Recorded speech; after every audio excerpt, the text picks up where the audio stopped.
काजर लगावला छोड़ दिहनी होई गुप्ता जी कता कला से।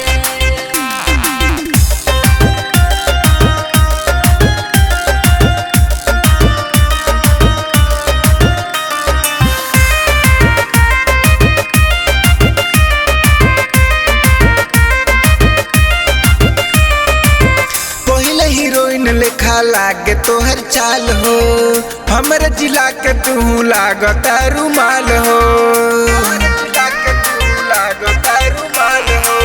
पहले हीरोइन लेखा लागे तोहर चाल हो, हमरे जिला के तू लागता रुमाल हो।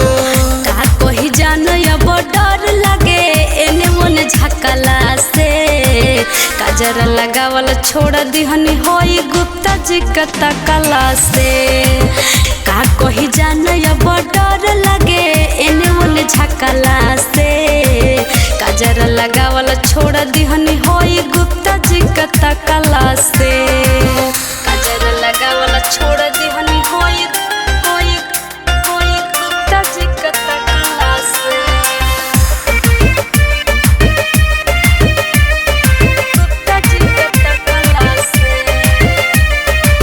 जब जब घरवा से निकली बाजार हो, छेड़ला सलोई का हमके कोही के माल हो। छेड़ला सलोई का हमके कोही के माल हो।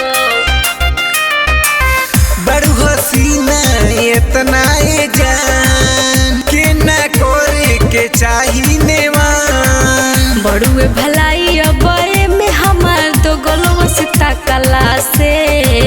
काजर लगावल छोड़ दिहनी होई गुप्ता जी कता कला से।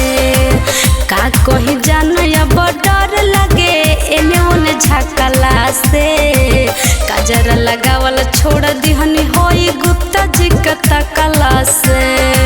काजर लगावल छोड़ दिहनी होई गुप्ता जी कता कला से।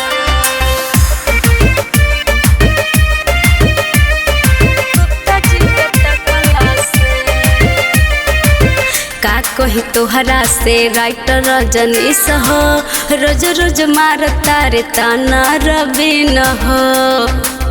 रोज रोज मारता रे ताना रवीन हो। चल उतार के दुपट्टा हो, कहियो चल जाई पाता हो। केहू न देखी अब मुँह हमार ओढ़नी से ढकला से।